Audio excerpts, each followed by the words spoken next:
Hello, Sagittarius, Sun, Moon, Rising, and Venus signs. Kamusta kayo? Sana po'y nasa mabuti kayong kalagayan. Welcome back po sa Star Tarot at kung bago kayo rito, welcome din po kayo. Please subscribe, like, share my videos, and leave me a comment po kung naka-resonate po kayo. Thank you.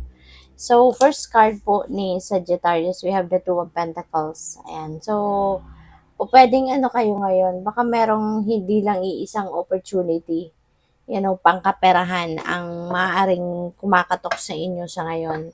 Kaya po pwedeng you are weighing things out. Po pwedeng nag-iisip kayo which one is best, yung ganun, no?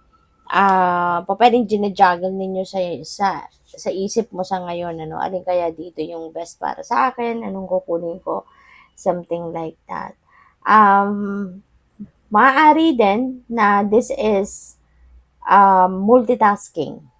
No? This could signify multitasking. Baka marami kayong bagay na inaasikaso. There are different things that you've been working on sa ngayon. Maaaring marami kayong ginagawa, marami kayong ginagawa, maaaring marami din kayong mga inaasikaso sa ngayon, ano, Sagittarius. Kaya pwedeng, ano mo yun, yung naaaligaga kayo. Ano yun na napipick up ko dito. Na maaaring naaaligaga kayo because of different things na kailangan ninyong tapusin. Siguro po pwedeng merong mga deadline dito na kailangan ninyong madaliin, yung ganyan, no? So, we also have Five of Cups. For some of you, Sagittarius, maaaring meron kayong pinanghihinayangan. Maybe this is a lost um, or missed opportunity. Pwedeng ganon.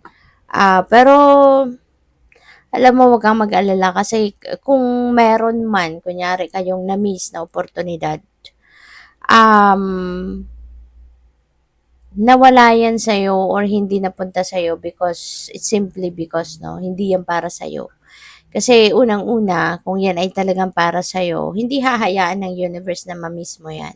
Or hindi hahayaan ng universe na makalagpas sa'yo yan. Diba? Diba nga may kasabihan na whatever it is that is meant for you, whatever is meant for you won't pass you by. Diba? Kaya the fact na yan ay nakalagpas sa'yo, the fact na yan ay napunta sa iba, or hindi mo nakuha, 'di ba? Isa lang ibig sabihin 'yan.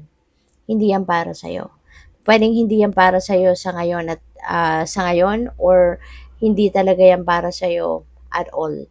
Okay? And when there is something like dinideny sa atin ng universe, isa lang ibig sabihin din 'yan, 'di ba? Merong mas maganda pa diyan, no? Sa hinahangad ninyo or sa inaasahan ninyo or sa hinihingi ninyo ang hinahanda ng universe para sa'yo. Diba? Kasi let's always remember na the universe only wants the best for us.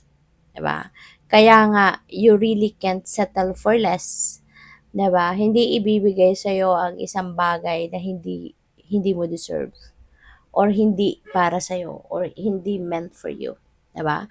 Kasi lahat tayo, meron ng nakaplano or meron ng nakahandang ibigay sa atin ang universe.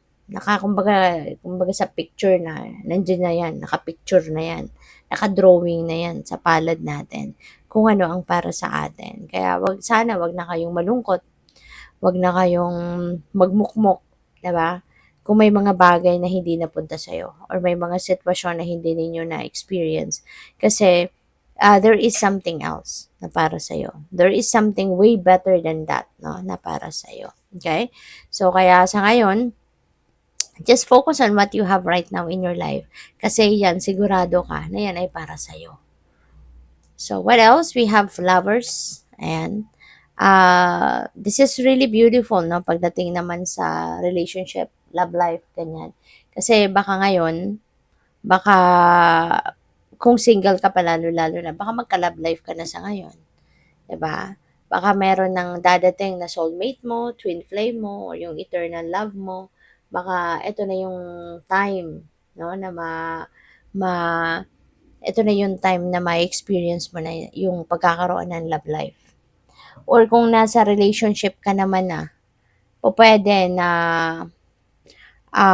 magle-level up na yung inyong commitment with your person, 'di ba? At saka napapansin ko lang ano, lahat sila dala-dalawa, oh. Dalawa kayo, dalawa kayo, dalawa kayo. So, maaari ano, na kung sino man itong laging nandiya sa tabi mo, kung sino man ang laging nakasuporta sa'yo, laging laging willing to be by your side, damayan ka, ganyan. Maaring siya na 'to. Maaring ito na yung soulmate mo. Maaring siya na yung soul tribe mo, 'di ba?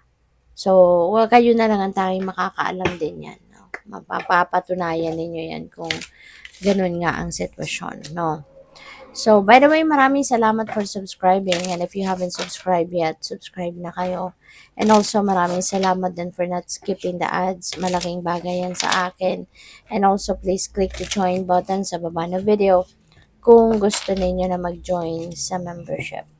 So, your next card is curiosity. Marami kayong gustong alamin siguro. Pwedeng sa ngayon may mga bagay na gusto kayong madiskubre, matutunan. Pwedeng related yan sa pag-aaral, no? Baka ang iba sa inyo nag-aaral. Or pwede rin na kunyari may project kayong ginagawa, no? Maaaring meron pa kayong kailangang malaman, matutunan that can help you better the result, 'di ba? Kung ano man ang ginagawa ninyong project.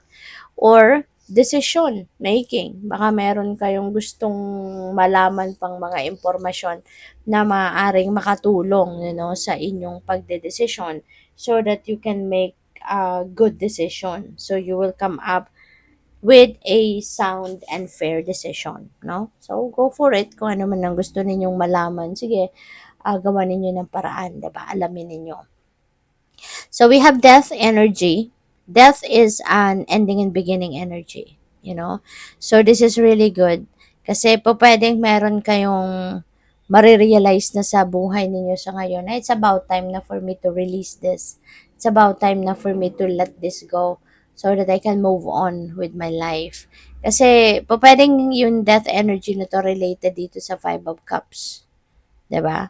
Maaari na yung kailangan na ninyong i-let go ngayon, ito, yung sense of regret, yung panghihinayang mo, pagiging malungkot mo, 'di ba? Kasi unang-una, if you are going to dwell on that kind of feeling, that kind of energy, mas lalo ka lang malulungkot. Mas lalo ka lang mag-a-attract na mas marami pang bagay na ikakalungkot mo.